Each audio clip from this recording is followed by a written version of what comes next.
বাংলার কীর্তনের একটা বিরাট বড় ইতিহাস আছে। সেই ইতিহাসের শুরুর দিকে যারা ছিলেন তাদের খুব বেশি নাম পাওয়া যায় না। একজন দুজনের নাম আমরা ইতিহাসের শুরুর দিকে পাই।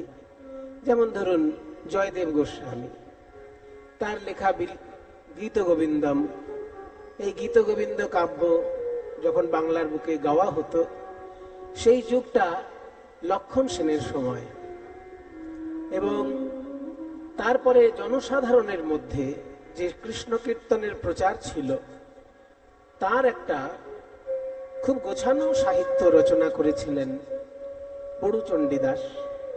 তার শ্রীকৃষ্ণ কীর্তন কাব্যে আমরা চৈতন্য পূর্ববর্তী কীর্তন গানের যে সাহিত্য সেটা আমরা পাই।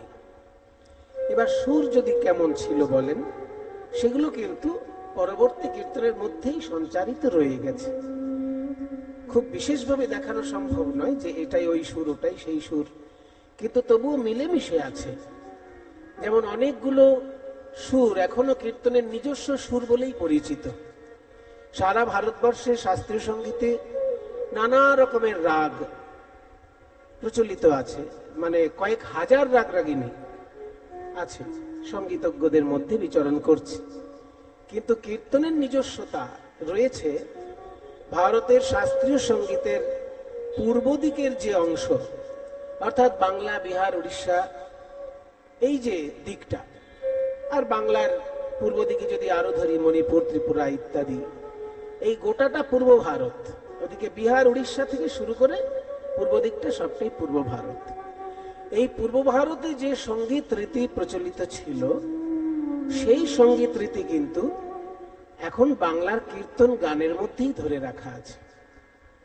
যেমন ধরুন বেহাগ রাগের একটা সুর, কীর্তনের বেহাগ রাগ শুনলে আর বর্তমানে খেয়াল গানে যে বেহাগ রাগের সুর আছে তার পার্থক্যটা বোঝা যায় যে কোনটা আমাদের পূর্ব ভারতে বেহাগ হিসেবে প্রচলিত ছিল। ঠিক একইভাবে অন্যান্য সুর, যেমন একটা আছে পটমঞ্জরি সুর। এই পটমঞ্জরি রাগটা কীর্তন গানে এখনো একইভাবে গাওয়া হয়, কিন্তু পটমঞ্জরিতে কাউকে খেয়াল চট করে গাইতে শুনবেন না। পটমঞ্জরি রাগে নজরুল ইসলামের গান আছে, কিন্তু খেয়াল গান চট করে শোনা যায় না। বাংলার কীর্তন গানে পটমঞ্জরি রাগেরও কিন্তু রূপ আছে। কাজেই এক কথায় যেটা বলা যায় যে ভারতের পূর্ব দিকের যে শাস্ত্রীয় সঙ্গীত সেটা কিন্তু কীর্তনের মধ্যে ধরে রাখা আছে। তবে হ্যাঁ, খুঁজে বার করাটা খুব কঠিন কাজ, খুব গবেষণার কাজ। আমাদের এই বাংলার কীর্তনের মধ্যে চৈতন্য মহাপ্রভুর ঠিক পরের যে প্রজন্ম, তাদের মধ্যে নরোত্তম দাস ঠাকুর মহাশয় এই কীর্তনকে রাগরাগিনীর আশ্রয়ে একটা সুচারু রূপে নিবদ্ধ করেছিলেন। সেই নরোত্তম দাস ঠাকুর সম্পর্কে আজকে আমরা একটু শুনবো, জানবো। নরোত্তম দাস ঠাকুরের দুটো পরিচয়। একদিকে তিনি বৈষ্ণবাচার্য, আর একদিকে তিনি সঙ্গীতাচার্য। কারণ রাগরাগিনী তিনি নিজে যতটা জানতেন, উত্তর ভারতে গিয়ে আরো সমৃদ্ধ হয়েছিলেন। যেহেতু তিনি রাজপুত্র ছিলেন, তাই রাজকীয় সঙ্গীতের যে রূপ রীতি সেগুলো তার ভিতরে ছোটবেলা থেকেই আগে থেকেই প্রবেশ করেছিল। তারপর সে আরো উত্তর ভারতে গিয়ে বৃন্দাবনে থেকে যখন উত্তর ভারতের সঙ্গীতের সঙ্গে পরিচিত হলেন, সেইটাকে নিয়ে বাংলার কীর্তন গানে এমন একটি রূপ দিলেন, সেটা বাংলার নিজস্ব শাস্ত্রীয় সঙ্গীত হয়ে রইল। সেই কীর্তন গানের নামটা হচ্ছে গড়ানহাটি কীর্তন। কীর্তনের অনেক ভাগ আছে, যে কীর্তন গানে রাগরাগিনীকে আশ্রয় করে এবং আখর কম দিয়ে যে কীর্তন গান গাওয়া হতো সেটা গড়ানহাটি কীর্তন।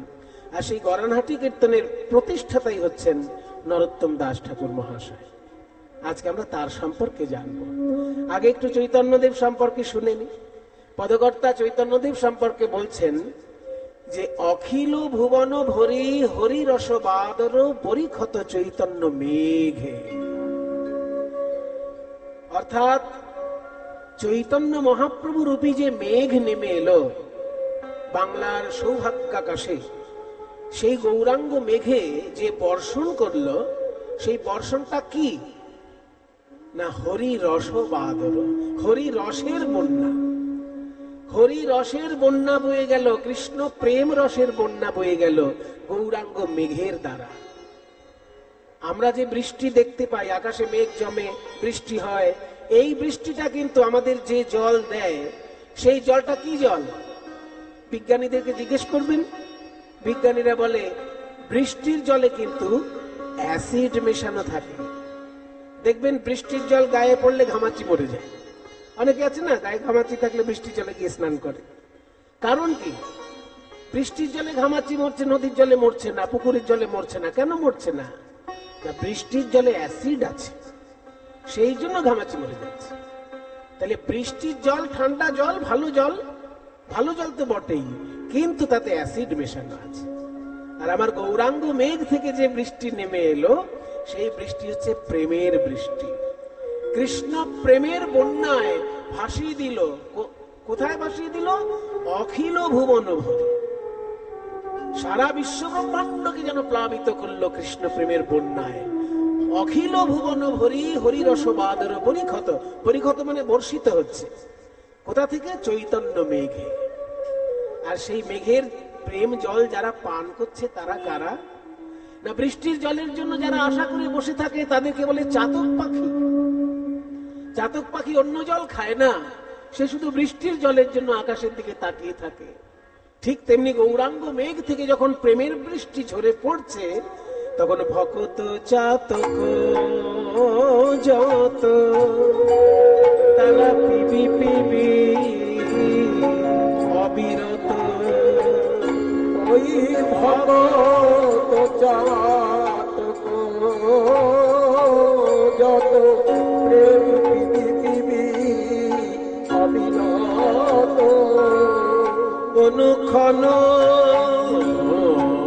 প্রেম ধন মাগে, তারাই অনুক্ষণ প্রেম ধন মাগে। বৃষ্টির জল খাওয়ার জন্য যেমন চাতক পাখি ব্যাকুল হয়ে থাকে, তেমনি ভক্ত চাতক যারা, তারা ওই গৌরাঙ্গরূপী মেঘ থেকে প্রেমের বৃষ্টি পান করছে। আর যত পান করছে তাদের পিপাসা মেটে না, পিপাসা মেটে না। দিবানিশি প্রেম পান করেও পিপাসা মেটে না, দিবানিশি প্রেম পান করেও পিপাসা মেটে না। দিবানিশি প্রেম পান করেও পিপাসা মেটে না, দিবানিশি প্রেম পান করেও পিপাসা মেটে না, পিপাসা মেটে না। একটা দারুণ ছড়া আছে, ছড়ায় বলছে যে কার কি চিন্তা, কে কি চিন্তা করে, তার একটা মজার ছড়া আছে। বলে যোগীর চিন্তা জগন্নাথ, আর ফকিরের চিন্তা মক্কা, ধনীর চিন্তা ধন, আর ৯৯ এর ধাক্কা। একটু বুঝে নিন, বেশ মজার ছড়া তো। যোগীর চিন্তা জগন্নাথ, মানে যোগী সবসময় ভাবে এই যে আমি যোগ তপস্যা করছি, কবে জগন্নাথের রথের দড়ি ধরবো, আমার মুক্তি লাভ। যোগীর চিন্তা জগন্নাথ। আর ফকিরের চিন্তা মক্কা।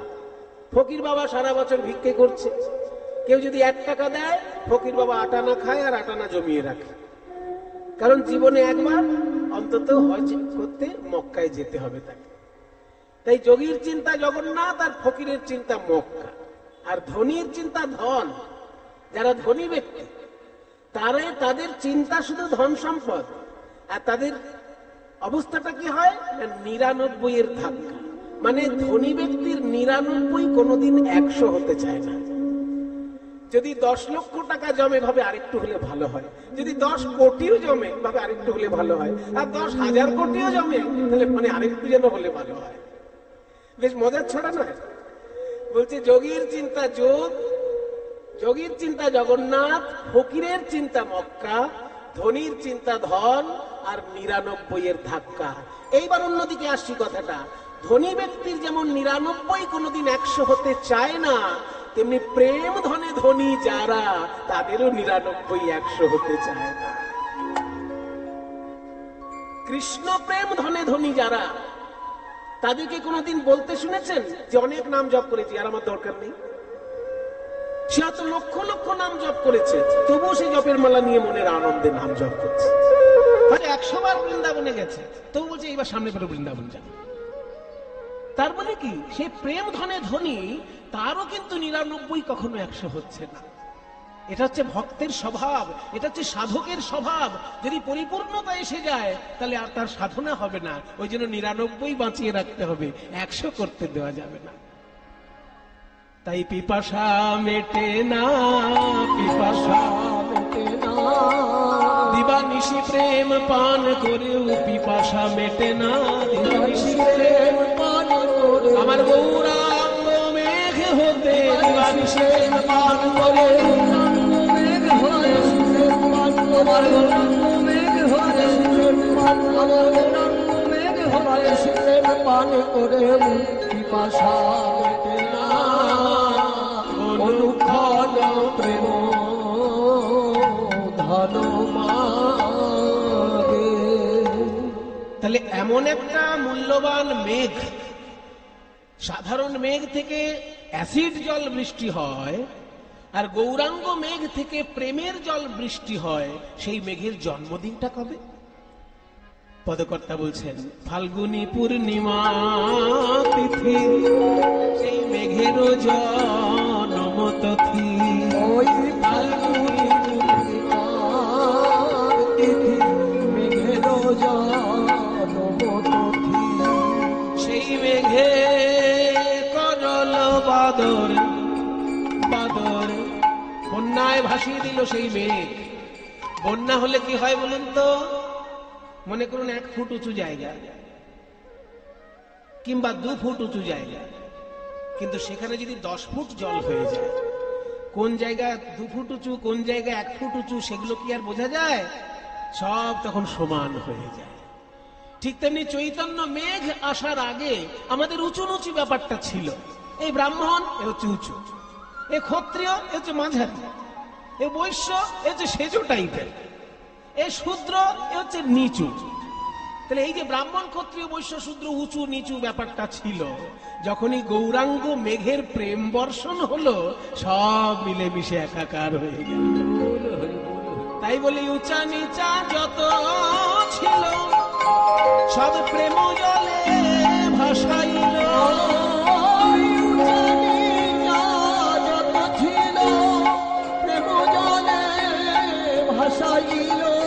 আমার গোরা বড় দয়ার সাগর গো, গোরা বড় দয়ার আমার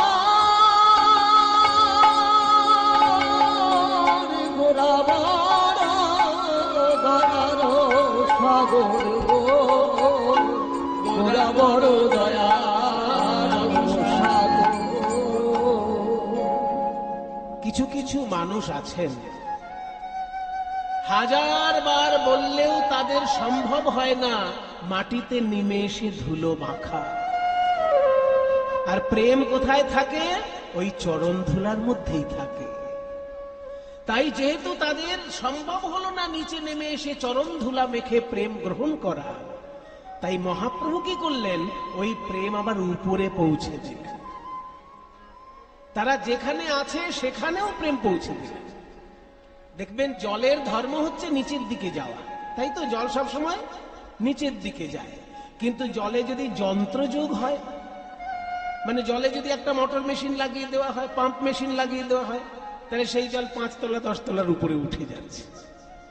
ঠিক তেমনি যারা অভিমান মঞ্চে বসে আছে, নিচে নামতে পারলো না, প্রেম পেল না, মহাপ্রভু কি করলেন? একজন ভক্তরূপী যন্ত্রের মাধ্যমে সেই প্রেম সর্বস্তরে পৌঁছে দিলেন। তাই পদকর্তা বলছেন জীবের করিয়া যন্ত্র হরি নাম মহামন্ত্র। ওই জীবের করিয়া যন্ত্র হরি নাম মহামন্ত্র।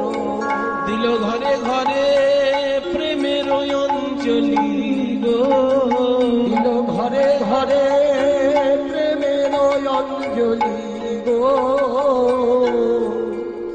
পাপী তাপী যত ছিল প্রেম জলে ভাসাইল বাড়িল গৌরাঙ্গ ঠাকুর আলী। পাপী তাপী যারা ছিল তাদের দু একজন নাম বলুন।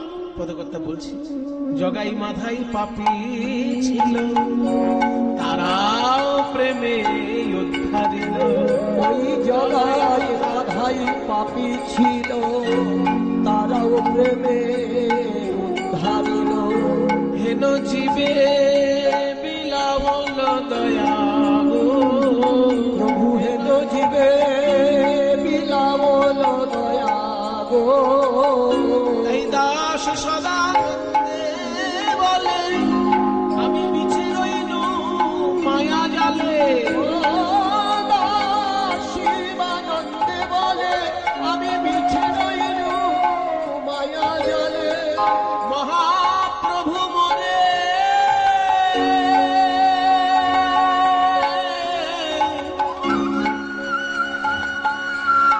প্রভু মোরে দেহ পদ ছায়া গো, আমি বিছে রইল মায়া জালে।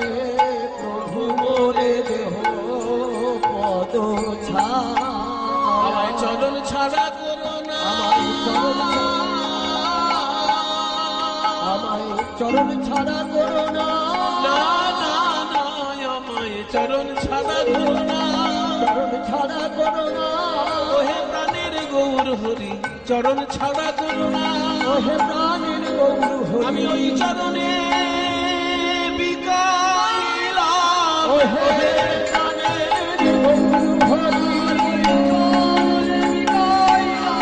ওহে প্রাণের গৌর হরি চরণে বিকাইলাম। ওহে প্রাণের গৌর হরি চরণে বিকাইলাম। ওহে প্রাণের গৌর হরি চরণে বিকাইলাম। আমায় চরণ ছাড়া করো না প্রভু মোরে দেহ পদ ছায়া গো। মহাপ্রভু মোরে দেহ পদ ছায়া। তাহলে গৌরাঙ্গ মহাপ্রভুর মহিমা শুনলাম আমরা। পদকর্তা বললেন গৌরাঙ্গ বন্যা এনেছে, বন্যা। আজকে বাংলাদেশ যেমন ভেসে যাচ্ছে বন্যায়, আজকে কত জায়গায় বন্যা ভেসে যাচ্ছে। মহাপ্রভু যে বন্যা আমাদের জন্য এনেছেন, সে বন্যায় ভাসিয়ে আমাদেরকে কৃতার্থ করেছেন। অমানুষ মানুষ হয়েছে মহাপ্রভুর প্রেমের বন্যায় পড়ে। বন্যায় পড়লে কি হয়? লোকে কাদা ঘাটাঘাটি করে। যদি কারো গায়ে কাদা না লাগে, বন্যায় পড়লেই কাদা লেগে যাবে। কিন্তু মহাপ্রভুর বন্যা এমন, যদি কারোর গায়ে কাদা থাকে সেই কাদা ধুয়ে যাবে। আমাদের গায়ে তো কাদা লেগে আছে, কাম ক্রোধ লোভ মোহ মদ মাৎসর্য, কত রকমের কাদা মেখে আমরা ঘুরছি। কিন্তু যদি একবার মহাপ্রভুর ওই প্রেম বন্যায় স্নান করা যায়, সব কাদা তার ধুয়ে মুছে পরিষ্কার হয়ে যায়। সেই প্রেমের বন্যার প্রধান মাধ্যম ছিল এই সংকীর্তন। সেই কীর্তন গানের যিনি প্রাণ প্রতিষ্ঠা নতুন করে করলেন, সেই নরোত্তম দাস ঠাকুর সম্পর্কে আজকে আমরা শুনছি। চৈতন্য মহাপ্রভু যখন মালদায় গেছিলেন, চৈতন্য মহাপ্রভু একবার মালদায় গেছিলেন, সেটা আপনারা অনেকেই জানেন, শুনে রাখুন। তবু মহাপ্রভুর একবার বৃন্দাবন যাওয়ার ইচ্ছা, তা বৃন্দাবন যেতে গিয়ে তিনি মালদা হয়ে বৃন্দাবন যাবেন এরকম ঠিক করলেন। সেটা অবশ্য সন্ন্যাসের পর। কিন্তু যখন সন্ন্যাস নিয়ে মহাপ্রভু পুরীতে গেছিলেন, দক্ষিণ ভারত ঘুরে চলে এলেন, তারপর আবার বাংলায় এলেন। বাংলায় এসে তিনি ভাবলেন বৃন্দাবন যাব। তো বৃন্দাবন যেতে গিয়ে তিনি মালদায় গেলেন। এই মালদায় যাওয়ার সময় পদ্মা নদীতে একটা ঘটনা ঘটেছিল, অদ্ভুত ঘটনা।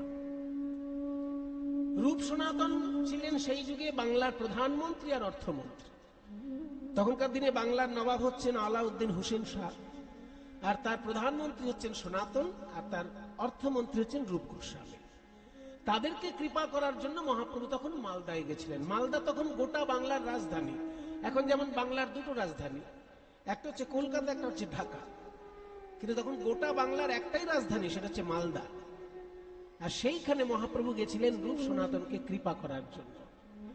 সেই সময় পদ্মা নদীতে যখন মহাপ্রভু স্নান করছেন, অদ্ভুত একটা ঘটনা ঘটেছিল।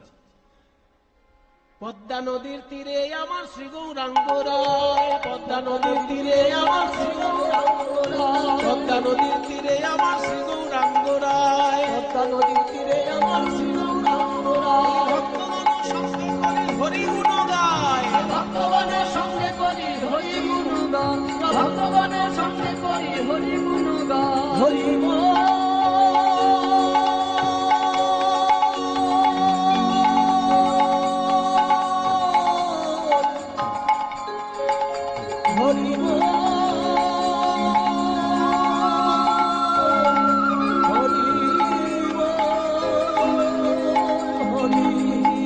ভক্তগণের সঙ্গে করে হরি গুণ গায়। ভক্তগণের সঙ্গে করি হরি গুণগান। এমন সময় মহাপ্রভু হঠাৎ একটা অচেনা নাম ধরে ডাকতে লাগলেন, নরু, নরু রে,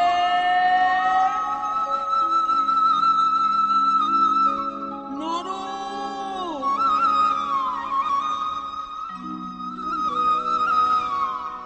এই, কাকে ডাকছে মহাপ্রভু?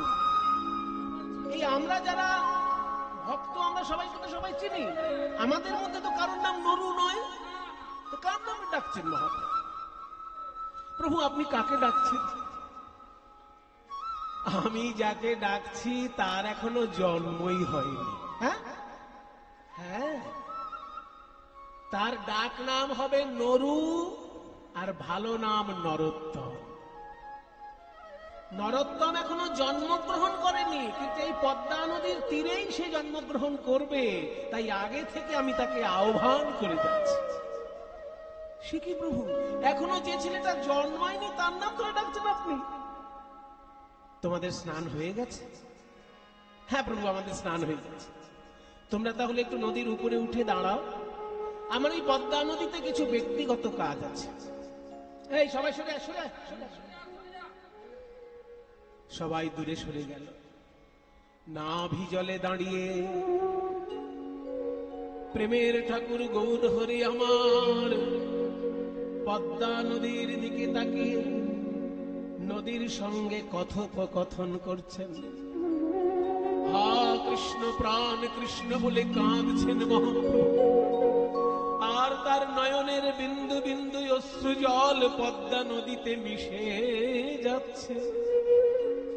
পদ্মা নদীর উদ্দেশ্যে গৌর হরি বলছে, ওগো পদ্মা, এই যে তোমার জলে আমার চোখের জল মিশে যায়, জানবে আমার নিছক এই অশ্রু জল নয়, আমার বুকের ভিতর যে জমাট বাঁধা কৃষ্ণ প্রেম, সেই কৃষ্ণ প্রেমে বিগলিত হয়ে অশ্রু রূপে বাইরে বেশি বেরিয়ে আসছে। আর এই বিন্দু বিন্দু প্রেমে আমি তোমার জলে মিশিয়ে দিলাম। তোমার তীরে যেদিন নরোত্তম জন্মগ্রহণ করবে, নরোত্তম যেদিন তোমার জলে প্রথম স্নান করতে আসবে, সেদিন আমার এই প্রেম তুমি তারে দেবে। আমার প্রেম তুমি তারে নরোত্তম স্নান করতে আসবে, আমার প্রেম তুমি তারে দেবে। যেদিন নরোত্তম স্নান করতে আসবে, আমার প্রেম তুমি তারে দেবে। যেদিন নরোত্তম স্নান করতে আসবে তোমার জলে, আমার এই কৃষ্ণ প্রেম তাকে সমর্পণ করবে। এগুলো অদ্ভুত কথা, অলৌকিক কথা, সাধারণ লোকের বিশ্বাসযোগ্য নয়, কিন্তু ঘটেছে। পদ্মা নদী বলছি, ওগো মহাপ্রভু, আমার জলে তো প্রতিদিন হাজার হাজার মানুষ স্নান করে, কে নরোত্তম আমি কেমন করে বুঝবো? মহাপ্রভু বলেন, এইটা একটা দামি কথা। হাজার হাজার লক্ষ লক্ষ লোক পদ্মা নদীতে স্নান করছে, নরোত্তম দাসটাকে চিনবে কি করে? বলে তাহলে তাকে চেনার একটা উপায় শোনো। নরোত্তম দাস যেদিন প্রথম তোমার জলে স্নান করতে আসবে, তার গায়ের ছোঁয়া লাগলেই তোমার জলে অজস্র তরঙ্গ সৃষ্টি হবে। যার গায়ের ছোঁয়া পেলেই তোমার তরঙ্গ সৃষ্টি হবে, জানবে সেই নরোত্তম দাস।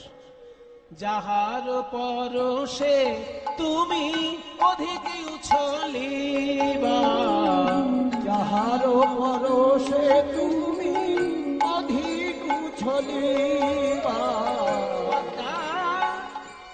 আমার এই প্রেম তুমি তাহারেই দিবা। আমার এই প্রেম তুমি তাহারেই দিবা।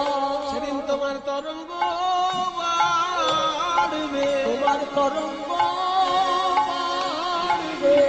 নরোত্তমের পরশে তোমার তরঙ্গ বাড়বে। নরোত্তমের পরশে তোমার তরঙ্গ বাড়বে। নরোত্তম যেদিন প্রথম তোমার জলে স্নান করতে আসবে, তার ছোঁয়া লাগলেই তোমার ঢেউ সৃষ্টি হবে, জানবে সেই নরোত্তম। পদ্মা নদী মনে মনে ভাবছে, বাহ, কবে নরোত্তম এসে আমার জলে স্নান করবে সে তো আমি জানি না, কিন্তু যতদিন নরোত্তম না আসছে ততদিন আমি গৌর প্রেম ধনে ধনী হলাম। প্রেম ধনে ধনী হলাম, আমার নদী অনাম সফল হলো। গৌর প্রেম ধনে ধনী হলাম, আর নদী জনম সফল হলো। আমি শ্রী গৌরাঙ্গের প্রেম পেলাম। নদী জনম ধন্য হলো। গৌরাঙ্গের প্রেম পেলাম। আমার নদী জনম ধন্য হলো। গৌর প্রেম ধনে ধনী হলাম। নরোত্তম কবে আসবে জানি না, কিন্তু আমি গৌরাঙ্গ প্রেম পেয়ে তো ধন্য হলাম। তারপরে মহাপ্রভুর রূপ সনাতনের সঙ্গে দেখা করেন এবং সনাতন গোস্বামী বলেন, প্রভু আপনি এই পথে বৃন্দাবনে যাবেন না, আপনি এখান থেকে ফিরে যান, পরবর্তীকালে জঙ্গলের পথে আপনি বৃন্দাবনে যাবেন। তাই পরবর্তীকালে চৈতন্য মহাপ্রভু ঝাড়খণ্ডের জঙ্গল হয়ে বৃন্দাবনে গিয়েছে। এদিকে এই যে মহাপ্রভুর দিব্য প্রেম মিশে রইল পদ্মা নদীর জলে, ওই পদ্মা নদীর তীরেই যে রাজবাড়ি, সেই রাজা হচ্ছেন কৃষ্ণধন দত্ত, রাজশাহী জেলার রাজাতে। রাজশাহী জেলাটা কোথায়? যারা বাংলাদেশ এবং পশ্চিমবঙ্গের ম্যাপটা ভালো জানেন তারা একটু চিন্তা করুন। মুর্শিদাবাদ যেখানে শেষ হচ্ছে পদ্মা নদী, এপারটা জলঙ্গি, মুর্শিদাবাদের ওই কোনটায় জলঙ্গি আছে না, জলঙ্গির ঠিক ওপারটা গেলেই, একটু এগিয়ে গেলেই পদ্মা নদীর পাড়েই রাজশাহী জেলা। হ্যাঁ, কাজেই রাজশাহী আর মুর্শিদাবাদ পদ্মা নদীর এপার ওপার বলতে পারেন। তা সেই রাজশাহীর রাজা ছিলেন কৃষ্ণধন দত্ত, তার পুত্র রূপে জন্মগ্রহণ করলেন এই নরোত্তম। রাজশাহী জেলায় আছে খেতুরি গ্রাম, রাজশাহী জেলায় আছে খেতুরি গ্রাম। কি অপূর্ব শোভা তার অতি মনোরম, কি অপূর্ব শোভা তার অতি মনোরম। নরোত্তম জন্মিলেন, ঠাকুর নরোত্তম জন্মিলেন কৃষ্ণধনের ঘরে। ঠাকুর নরোত্তম জন্মিলেন কৃষ্ণধনের ঘরে। মহাভাগ্যবতী নারায়ণীর উদরে, মহাভাগ্যবতী নারায়ণীর উদরে। কৃষ্ণধন দত্ত মহাশয়ের স্ত্রীর নাম নারায়ণী দেবী। রানী মা নারায়ণী দেবীর গর্ভে জন্মগ্রহণ করল নরোত্তম, রাজপুত্র নরোত্তম। এবার রাজার ছেলে বলে সারা রাজ্যেরই আনন্দ। কোন দেশে যদি রাজপুত্র জন্ম নেয়, দেশের লোকের আনন্দ হবে না? অনেক লোক দেখতে গেছে রাজপুত্র, তা আমাদের পাড়া থেকে ইনি গেছিলেন। এনাকে জিজ্ঞেস করি কেমন হয়েছে। ও কৃষ্ণদা, এদিকে আসুন, রাজপুত্র দেখতে তো হাজার হাজার লোক গেছে, আপনিও তো গেছেন, তা কেমন লাগলো? কেমন? আমার ভালো লাগেনি। রাজপুত্র দেখেছেন? রাজপুত্র হবে বেশ নাদুস নুদুস চেহারা। হ্যাঁ। কালো। ও কালো বলে আপনার পছন্দ হয়নি? হ্যাঁ? এই দেখুন, এইসব লোক কিরকম হয় জানেন? এইসব লোকগুলোকে বলে বিশ্ব নিন্দক। রাজপুত্র কালো হয়েছে সেই জন্য ওনার মনটা খারাপ। শুনুন বিশ্ব নিন্দক কেমন হয়। একজন আছে নিমন্ত্রণ বাড়িতে খেয়ে বেড়ায়, আর খেতে গেলেই কিছু না কিছু একটা নিন্দে করে, আজকের শুক্তোটা ভালো হয়নি। অন্য একদিন বলে আজকে মুগের ডালটা একদম খারাপ হয়েছে। অন্য একদিন যে কি তরকারি হয়েছে, এটা খাওয়া যায়? মানে নিমন্ত্রণ বাড়িতে গেলেই সে কোনো একটা নিন্দে করবে। এবার একটা নিমন্ত্রণ বাড়িতে সে গেছে, কোনোটাই খারাপ হয়নি, সব আইটেম খুব ভালো হয়েছে, সমস্ত লোক প্রশংসা করতে করতে যাচ্ছে। এবার ওই লোকটার কাছে সবাই এসেছে যে আজকের নিমন্ত্রণ বাড়িতে তো সব রান্না ভালো হয়েছে, আপনার মত কি? তখন সেই লোকটা বলছে, সবাই যখন ভালো বলছে তো ভালোই হয়েছে, তবে এত ভালো না। দেখুন সেখানেও বলছে আবার এত ভালো না। এই বিশ্বনিন্দুককে নিয়ে বড় মুশকিল। শুনুন মশাই, রাজার ছেলে কালো হয়েছে বলে চিন্তা করবেন না, কারণ সোনার আংটি সোজা হলেও যত টাকা ভরি, বাঁকা হলেও তত টাকাই ভরি। মানে তুমি বলছো নাই মামার থেকে কানা মামাই ভালো।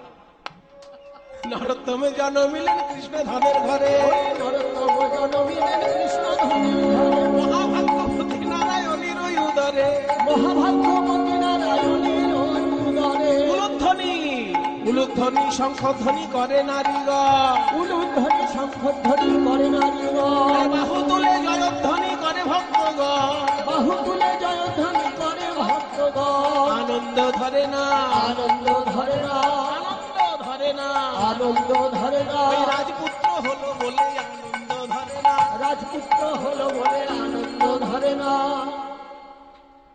সারা রাজ্যের লোক রাজপুত্রের জন্ম হয়েছে বলে আনন্দ করছে, কিন্তু রাজা মনে মনে চিন্তা করছেন যে আমার ছেলে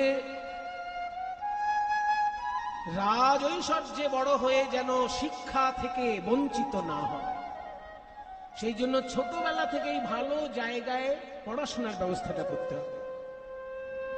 রাজা চিন্তা করছেন ছেলের পড়াশোনা নিয়ে। তখনকার দিনে রাজশাহী জেলার সব থেকে বড় পণ্ডিত ছিলেন কৃষ্ণদাস পণ্ডিত মহাশয়। তাকে গিয়ে ধরলেন রাজা যে আমার ছেলের শিক্ষার দায়িত্ব দয়া করে আপনি নেন, কারণ আপনি রাজশাহীর সব থেকে বড় পণ্ডিত। পণ্ডিত মশাই বললেন, মহারাজ আপনার অনুরোধ আমি রাখতে পারি, কিন্তু আপনার ছেলে রাজপুত্র বলে আলাদা কোনো সুযোগ আমি দিতে পারবো না। আমি সব ছাত্রকেই যেমন পড়াই ওকেও তেমন পড়াবো, ওর যদি মেধা ভালো থাকে নিশ্চয়ই সবার থেকে এগিয়ে যাবে। ঠিক আছে, তাহলে আজকে আমার ছেলেকে নিয়ে আসি। হ্যাঁ, আজকে নিয়ে আসুন, ওর আমি একটু ছোট্ট করে পরীক্ষা নিয়ে। নরোত্তমকে এনেছে শিক্ষক মহাশয়ের কাছে। নরোত্তম, তুমি বাড়িতে মায়ের কাছে অ আ ক খ শিখেছ? হ্যাঁ পণ্ডিত মশাই, আমি মায়ের কাছে অ আ ক খ শিখেছি। আচ্ছা এই নাও, কাগজ দিলাম, কলম দিলাম, ক দিয়ে কিছু একটা লেখো, খ দিয়ে কিছু একটা লেখো, গ দিয়ে কিছু একটা লেখো, লিখে আমাকে জমা দাও, আমি ঘুরে আসছি। এবার নরোত্তম ওই কাগজ আর কলম পেয়ে কতে কি লিখলেন? এখন যেগুলো বলবো এগুলো নরোত্তম দাসের নিজের লেখা। কয়ে কলিযুগে শ্রীকৃষ্ণ চৈতন্য অবতার, কলিযুগে শ্রীকৃষ্ণ চৈতন্য অবতার। খ খেলিবার প্রবন্ধে কইলেন খোল করতাল, খেলিবার প্রবন্ধে কইলেন হলো করতাল। গ গড়াগড়ি যান প্রভু নিজ সংকীর্তনে, গড়াগড়ি যান প্রভু নিজ সংকীর্তনে। ঘ ঘরে ঘরে হরিনাম দেন সর্বজনে, ঘরে ঘরে হরিনাম দেন সর্বজনে। উঙ, তখনকার দিনে উচ্চ ঈশ্বরে লিখতে হলো উঙয় হস্য দিয়ে লিখতে হতো। উঙ, উচ্চ ঈশ্বরে কাঁদেন প্রভু জীবের লাগিয়া, উচ্চ ঈশ্বরে কাঁদেন প্রভু জীবের লাগিয়া। চ চেতন করান জীবে কৃষ্ণ নাম দিয়া, চেতন করান জীবে কৃষ্ণ নাম দিয়া। ছ ছল ছল করে আঁখি নেত্রে জল ঝরে। ছলো ছলো করে আঁখি নেত্রে জল ঝরে। বর্গের জ, জগত পবিত্র কইল গৌর কলে মরে। জগৎ পবিত্র কইল গৌর কলে মরে। ঝ, ঝলমল ঝলমল ঝলমল ঝলমল ঝলমল ঝলমল ঝলমল, ঝলমল মুখ যার পূর্ণ শশধর। ঝলমল মুখ যার পূর্ণ শশধর। এমত না দেখিয়ার দয়ার সাগর। এমন না দেখিয়ার দয়ার সাগর। এমন আর নাই আর নাই আর নাই। করুণা সিন্ধু অবতার আর নাই আর নাই। করুণা সিন্ধু অবতার প্রেমের ঠাকুর গৌর হরি। করুণা সিন্ধু অবতার গৌর হরে। করুণা সিন্ধু অবতার হয় নাই আর নাই। এমত না দেখিয়ার দয়াল সাগর। দেখি নরোত্তম কেমন লিখেছ ক খ গ ঘ দিয়ে। যেই কাগজটি নিলেন শিক্ষক মশাই, ক, কলিযুগে শ্রীকৃষ্ণ চৈতন্য অবতার। ক্ষয়ে খেলিবার প্রবন্ধে কইলেন খুল করতা। গয়ে গড়াগড়ি যান প্রভু নিজ সংকীর্তনে। ভয়ে ঘরে ঘরে কৃষ্ণ নাম। এ তুমি কি করে লিখলে নরোত্তম? আমি যে কোনো ছোট ছেলে মেয়েকে যখন ক খ গ ঘ দিয়ে লিখতে দিই, তারা লিখে কয়ে কাক। আমরা ছোটবেলায় শিখেছি না, কয়ে কাক। আরে বাবা, কতে কাকও হয় আর কতে কোকিলও হয়। কিন্তু কয়ে যদি আমাদের কোকিল শেখানো হতো তাহলে মিষ্টি মিষ্টি কথা বেরোতো। কিন্তু কয়ে আমাদেরকে শেখানো হয়েছে কাক। কি করে মিষ্টতা হাসবে? তা যাদেরকে আমি লিখতে দিই ক খ গ ঘ দিয়ে, তারা লিখে কয়ে কাক, ক্ষয়ে খরগোশ। কিন্তু তুমি কি লিখেছো? কয়ে কলিযুগে শ্রীকৃষ্ণ চৈতন্য অবতার। ক্ষয়ে খেলিবার প্রবন্ধে কইলেন খোল করতাল। গয়ে গড়াগড়ি যান প্রভু নিজ সংকীর্তনে। ঘয়ে ঘরে ঘরে হরিনাম দিন সর্বজনে। তোমাকে আমি কি শিক্ষা দেবো? তুমি তো শিক্ষা নিয়েই যেন জন্মগ্রহণ করেছো নরোত্তম। তবু একজন শিক্ষকের কাছে না আসলে সমাজের শিক্ষা লাভ করা যায় না। তাই আমার কাছে তুমি এসেছো। আমার হৃদয়ে যতটুকু শিক্ষার ভান্ডার আছে নরোত্তম, আমি তোমাকে উজাড় করে দেব। তোমার মতো ছাত্র আজ অব্দি আমি দেখিনি। সেদিন থেকে নরোত্তমকে শিক্ষা দিতে লাগলেন কৃষ্ণদাস। অল্প বয়সের মধ্যে খুব গভীর পাণ্ডিত্য লাভ করল নরোত্তম। যেদিনকে বিদ্যার শেষ হচ্ছে, সেই সমাবর্তনের দিন নরোত্তমকে ডেকে বলছে, শোনো নরোত্তম, আজকে তোমার এখানে শিক্ষা লাভ সম্পূর্ণ। তুমি এবার বাড়ি গিয়ে হয়তো রাজত্ব করবে। একটা কথা আমি তোমাকে যাবার সময় বলে দিতে চাই, সোনার বাংলায় জন্মগ্রহণ করে কেউ যদি প্রেমের ঠাকুর চৈতন্য মহাপ্রভুকে ঠিক ঠিক না চেনে, তাহলে বাঙালি হিসেবে তার জন্ম লাভ পরিপূর্ণরূপে সার্থক নয়। বাংলায় জন্ম নিলাম অথচ চৈতন্যদেবকে চিনলাম না, তাহলে আমি অসম্পূর্ণ বাঙালি। জেনে রাখো, 4টে বেদ পড়েছে, 6 দর্শন পড়েছে, কিন্তু গৌরাঙ্গ মহাপ্রভুকে চেনে না, তার সম্পূর্ণ শিক্ষা লাভ হয়নি। তার শিক্ষা অসম্পূর্ণ শিক্ষা। 4 বেদ সরদর্শন পড়িয়াছে যেই, 4 বেদ সরদর্শন পড়িয়াছে যেই। 4টে বেদ কি কি? হ্যাঁ, আপনাদের সবারই জানা, ঋক, সাম, যজু, অথর্ব। এই হচ্ছে 4টে বেদের নাম। এবার যদি বলি 6টি দর্শন কি কি, এটা হয়তো সবাই পারবেন না। এটা একটু শুনে রাখো। 6টি দর্শন হচ্ছে সাংখ্য, যোগ, ন্যায়, বৈশেষিক, মীমাংসা এবং বেদান্ত। এই 6টি দর্শনকে বলা হয় আস্তিক দর্শন, কারণ এগুলো বেদের প্রামাণ্য স্বীকার করে। আর যে দর্শন বেদের প্রামাণ্য স্বীকার করে না অথচ ভারতীয় দর্শন, তাকে বলা হয় নাস্তিক দর্শন। সেগুলো সংখ্যায় 3টি: বৌদ্ধ দর্শন, জৈন দর্শন এবং চারবাক দর্শন। এই 3টি দর্শন বেদের প্রামাণ্য স্বীকার করে না।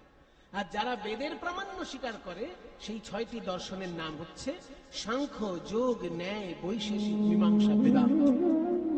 এই সব পড়ে ফেলেছে, কিন্তু চৈতন্যদেবকে চেনে না। তার কি হবে? সে যদি গৌরাঙ্গ নাহি ভজে, চারি বেদ সরদর্শন করে অধ্যয়ন, সে যদি গৌরাঙ্গ নাহি ভজে, তবে বৃথা তার অধ্যয়ন লোচনবিহীন জন। ওই বৃথা তার অধ্যয়ন লোচনবিহীন জন। দর্পণে অন্ধের কিবা কাজে, দর্পণে অন্ধের কিবা কাজে। আরে বাবা, যে চোখে ভালো করে দেখতেই পায় না, সে একটা দামি আয়না কিনে কি করবে? তেমনি বাংলায় জন্ম নিয়ে যে চৈতন্যদেবকে চিনল না, সে 6টি দর্শন পড়ে কি তার শিক্ষা সম্পূর্ণ হবে? বরং আমি বলি, নরোত্তম শোনো, বেদ বিদ্যা দুই কিছু নাহি জানাই, কিছু নাহি জানো, সে যদি গৌরাঙ্গ করে সে যদি গৌরাঙ্গ করে তবে নয়নানন্দেতে ভনে সেই তো সকলে জানে। নয়নানন্দেতে ভনে সেই তো সকলেই জানে। সর্বসিদ্ধি কর তলে তার, সর্বসিদ্ধি কর তলে তার। শুনে নাও, আমার গৌর জানলে সব জানা হলো, আমার গৌর জানলে সব জানা হলো, শাস্ত্র জানলে জানা হলো, জানা হলো। শাস্ত্র জানলে জানা হলো, গৌর জানলে সব জানা হলো। শাস্ত্র জানলে জানা হলো, আমার গৌর জানলেই জানা হলো। শাস্ত্র জানলে জানা হলো, গৌর জানলে জানা হলো, শাস্ত্র জানলে জানা হলো, আরে গৌর জানলে সব জানা ওই সর্বসিদ্ধি কর তলে তার, সর্বসিদ্ধি কর তলে তার। এই কথাটা যদি কোনো শিক্ষক মহাশয় তার ছাত্রকে জানিয়ে দেয়, তাহলে তো সে চৈতন্যদেব সম্পর্কে খবর নেবেই একটু। কিন্তু আমরা কজন শিক্ষককে এরকম দেখি বলুন, যে ছাত্রদেরকে সচেতন করে বাংলার বিশুদ্ধ প্রেমভক্তির আন্দোলন সম্পর্কে ছাত্রছাত্রীকে যে সচেতন করা, সেটাও তো শিক্ষকের দায়িত্বের মধ্যে পড়ে। নরোত্তমের শিক্ষক সেই কাজটি করে দিয়েছেন। এবার নরোত্তম বাড়িতে এসে যখন বাবা মাকে প্রণাম করছে, বাবা আশীর্বাদ করছেন, বলছেন, বল নরোত্তম, তুই কি চাস? পণ্ডিত মশাই বলেছেন তোর মতন ছাত্র তার আর দ্বিতীয়টি নেই। এই কথা শুনে আমি খুব খুশি হয়েছি। তুই যা চাইবি আমি তাই দেব, বল তোর কি চাই। নরোত্তম বলছে, বাবা আমি একটা জিনিস চাইবো, দেবে? হ্যাঁ বল, দেব তো।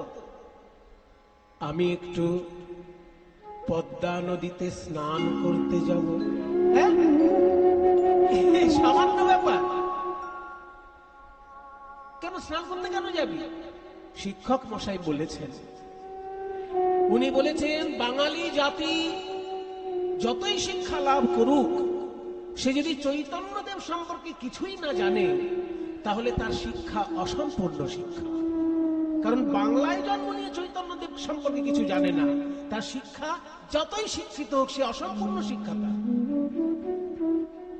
আমি তাই বলেছি শিক্ষক মহাশয়কে, যে তাহলে চৈতন্যদেবের কৃপা কি করে পাবো? চৈতন্যদেব বললেন, কৃপা পাবার সহজ একটা উপায় বলতে পারি। এই রাজশাহী যেখানে শেষ হচ্ছে সেখানে পদ্মা নদী। ওই পদ্মা নদীতে যেহেতু মহাপ্রভু স্নান করেছেন, তার পদধূলা পদ্মা নদীর জলে মিশে আছে। তা তুমি যদি পদ্মা নদীতে স্নান করার সময় একটু বলতে পারো, হে পদ্মা নদী, মহাপ্রভুর পদধূলা তোমার জলে আছে, তুমি আমাকে একটু কৃপা করে গৌরের চরণ ধুলা দাও। যদি এই সংযোগ ঘটে যায়, তাহলে তুমি গৌরের কৃপা পেতে পারো। তাই আমি পদ্মা নদীতে স্নান করতে যেতে চাই। রাজা বললেন, আর কি এমন কথা, এগিয়ে আছিস? একটা হাতি নিয়ে আয়, কিংবা পালকি নিয়ে আয়, ওই পালকিতে চেপে আমার ছেলে যাবে স্নান করতে। বলে, না বাবা, পালকিতে করে লোকের কাঁধে চেপে আমি যাব স্নান করতে ওই চরণ ধুলা মাখার জন্য? না। তাহলে কি ঘোড়ায় যাবি? না ঘোড়ায় যাবে। হেঁটে? না হেঁটেও যাবো না। তো যাবি কি করে? যাব কি করে? আমি গড়াগড়ি দিয়ে যাব, আমি গড়াগড়ি দিয়ে যাব, ভক্তের পদধূলা অঙ্গের ভূষণ হবে, আমি গড়াগড়ি দিয়ে যাব। ভক্তের পদ ধুলায় অঙ্গের ভূষণ হবে, আমি গড়াগড়ি দিয়ে যাব।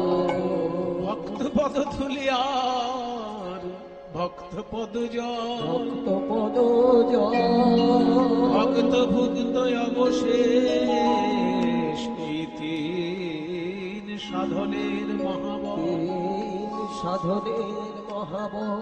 ভক্ত পদধূলার মহাশক্তি। ওই ভক্ত পদধূলায় আমি যদি গড়াগড়ি দিতে দিতে যেতে পারি, পদ্মা নদী আমাকে কৃপা করবে, মহাপ্রভু আমাকে কৃপা করবে। ঠিক আছে, ছেলেকে যা দেব বলেছি, ঠিক আছে, ও যেমন ভাবে যেতে চায় যাক। এই কে আছিস?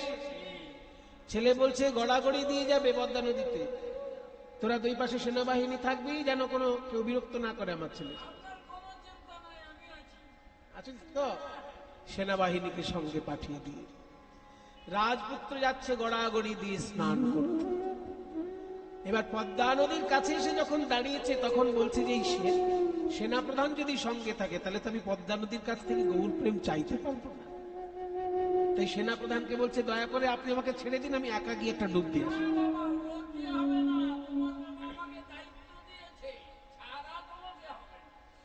ছাড়বেন না? তাহলে আমি কি করবো জানেন? আপনি যদি আমাকে ধরে নিয়ে গিয়ে স্নান করান, আমি বাবাকে গিয়ে বলবো এই লোকটা আমাকে ডুবাতে চেয়েছে।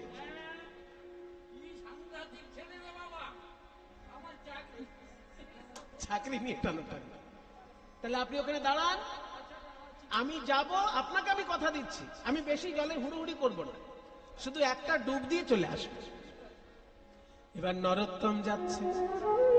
দেখুন, কোন পবিত্র নদীতে স্নান করারও একটা নিয়ম আছে, হুট করে জলে নেমে যেতে নেই। আগে সেই নদীর জল একটু মাথায় দিতে হয়, তারপর জলে নামতে হয়। এবার পদ্মা নদীতে যখনই গিয়ে আগে হাঁটু গেড়ে বসেছে, তারপর পদ্মা নদীর জল একটু মাথায় দেবে ভাবলো প্রণাম করার জন্য। যেই না প্রণাম করতে গিয়ে পদ্মা নদীর জল ছুঁয়েছে, অমনি কি হলো? সেই যে মহাপ্রভু বলেছিলেন, ছোঁয়া লাগলেই ঢেউ সৃষ্টি হবে। প্রণামের ছলে জল পরশ করিল, প্রণামের ছলে জল পরশ করিল, তখনই পদ্মা নদীর তরঙ্গ বাড়িল। ওই তখনই পদ্মা নদীর তরঙ্গ বাড়িল, তখনই পদ্মা নদীর তরঙ্গ বাড়িল, তরঙ্গ বাড়ল, তরঙ্গ বাড়ল, নরোত্তমের পরশ পেয়ে তরঙ্গ বাড়ল। ওই নরোত্তমের পরশ পেয়ে তরঙ্গ বাড়ল।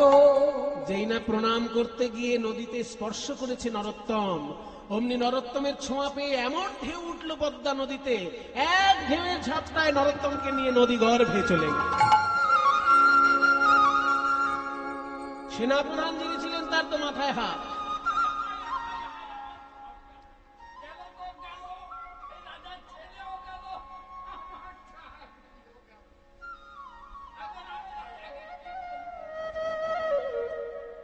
সেনাপ্রধান চিন্তা করছে, ওদিকে পদ্মা নদীর গর্ভে চলে গেছে নরোত্তম জলের ঢেউতে।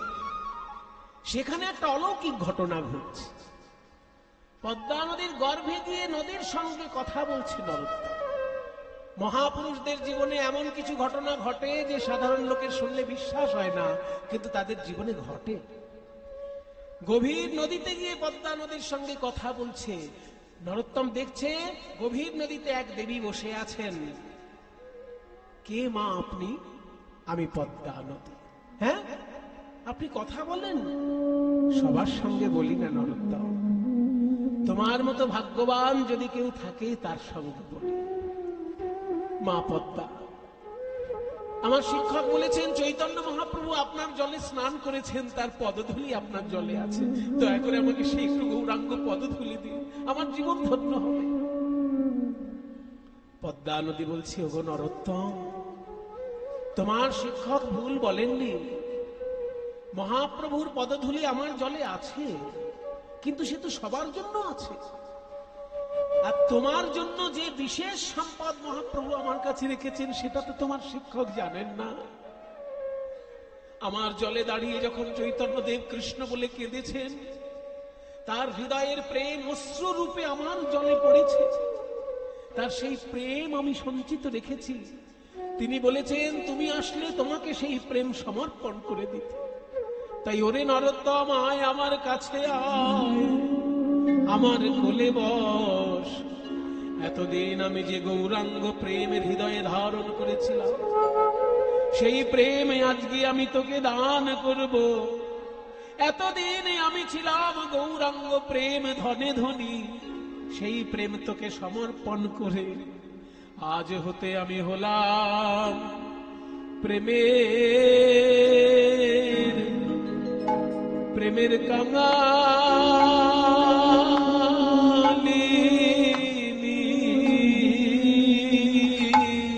আমি হলাম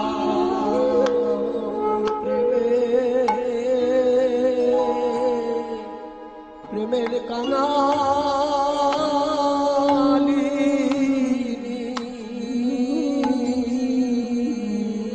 আমি এতদিন ছিলাম